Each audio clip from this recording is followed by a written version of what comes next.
Today we're going to look at a sample where we have a 2,100 kilogram automobile driving at a speed of 48.0 kilometers per hour and following a circular road that has a radius of 50 meters. The coefficient of friction between the car's tires and the pavement is 0.60.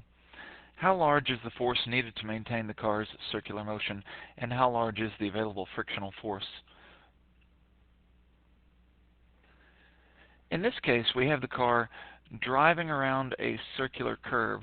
So this might be what the road looks like, something like this, and the lovely dotted line in the middle, all exactly perfectly curved the way this should be.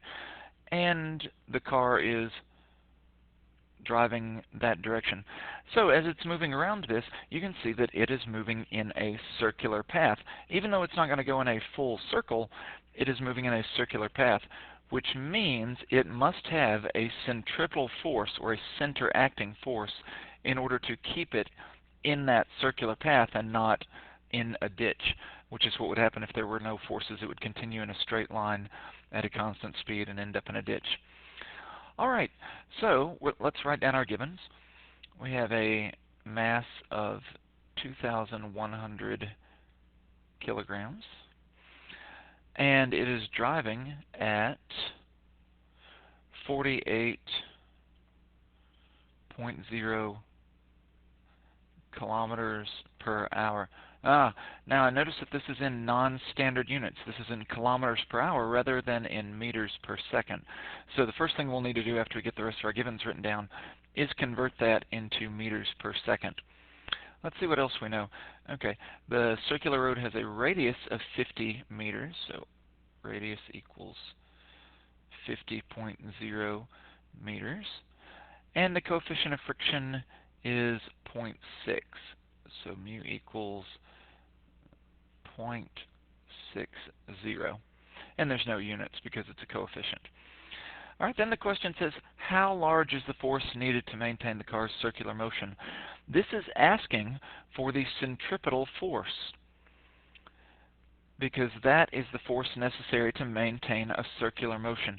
Anytime you have an object in a circle, no exceptions, there must be a centripetal force acting as the net force, which holds it in a circle. If you don't have enough force, then the object doesn't stay in a circular path. It changes into a different direction. All right, and then the second part asks, how large a friction force do we have? In other words, it's asking two questions. First, how much force do we need? And secondly, how much do we have? And of course, we'll be able to see then, do we have enough, or does he end up in a roadside ditch? All right, best of luck, driver, and let's see. Oh, first thing, let's convert 48 kilometers per hour into meters per second. So I'm going to write down 48 kilometers per hour, and we need to convert that, and so we're going to use one of the little tables in order to change from unit to unit. Let's see, now I know that 1 kilometer has 1,000 meters, and so that will cancel out my kilometers, and I'll have meters per hour. I don't want meters per hour, though. I want meters per second. So let's put 1 hour. And I happen to know that 1 hour contains 3,600 seconds. And again, we'll put the hours on top. So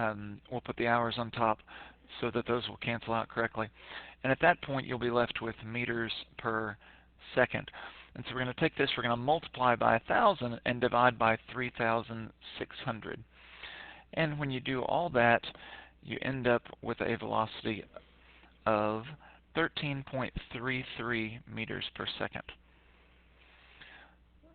So after that's converted, we end up with 13.33 meters per second. All right, I'll just underline that. All right, so now let's start looking for our centripetal force. Well, we know that the centripetal force is equal to the mass of the object times its centripetal acceleration. Well, we have the mass of the object, but we don't have the centripetal acceleration in our givens, so we'll need to calculate it as well. remember that centripetal acceleration is equal to v squared, that is the velocity of the object squared, divided by the radius of the circle that it's staying in. So what I'll do is, instead of calculating that separately, I'll just go ahead and substitute v squared over r in place of ac. You could calculate ac separately if you wanted to.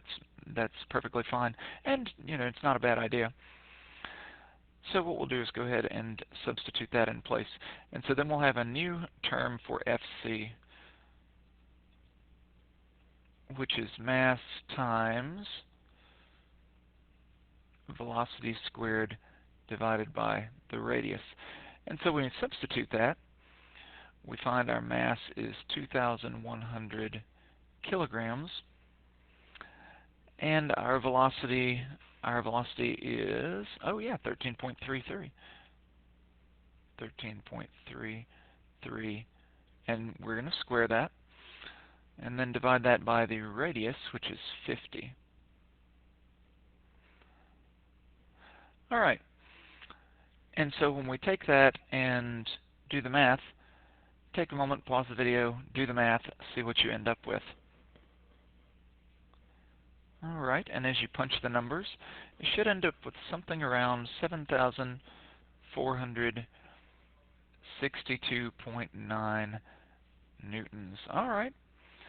And so it looks like he's going to need almost 7,500 newtons. And what that means is that's the force that's necessary to keep that car moving in that circle. Now, of course, the next question I'm going to ask you is, which way is this force acting? And since it's a centripetal force, you know that it's acting toward the center of the circle. And so the centripetal force is acting toward the center. That's what centripetal means.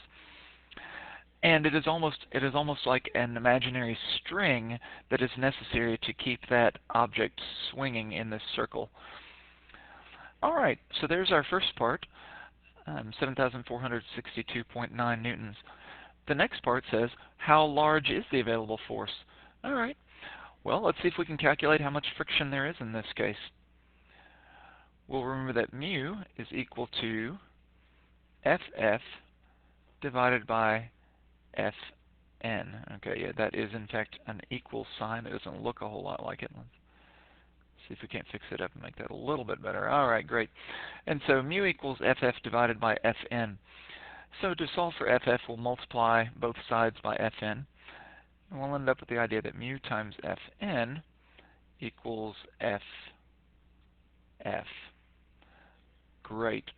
And so now we're ready to calculate Ff. Oh, except we don't have a value for Fn. I tell you what, let's take just a second then and consider a free body diagram of the car. If that's the car and it's resting on the road, there's the wheels. So we're looking at it. So we're looking at it from the side or from the. I tell you what, let's say that we're looking at it from the back of the car right this second. And so what we'll see is that we've got gravity acting downwards, and the normal force of the road acting upwards. And so the normal force will actually be equal to Fg, since there are no other forces acting in the y dimension. Now remember, of course, our centripetal force does also act to the center, so we could go ahead and draw it on there as well. But that's going to be the net force, the unbalanced force that's actually causing it to accelerate and keeping it in the circular path. All right, so again, this is the drawing that you might see if you were looking at the car from right here directly behind it. All right, well, since we have Fn equals Fg, let's calculate a value for Fg. So Fg equals m times g. Again, the mass of 2,100, and we know that g is 9.8, so the driver must be driving on Earth. There we go. Go ahead and again pause the video and calculate Fg. And as you do, you should come up with 20,000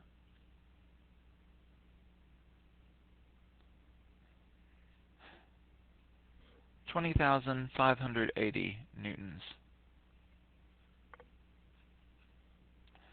Excellent. And that is equal to Fn, so we can just substitute that into this equation. So mu, which is 0.6, times Fn, which is 20,580, will be equal to Ff. And once again, let's go ahead and do the calculations. And you'll find that Ff is equal to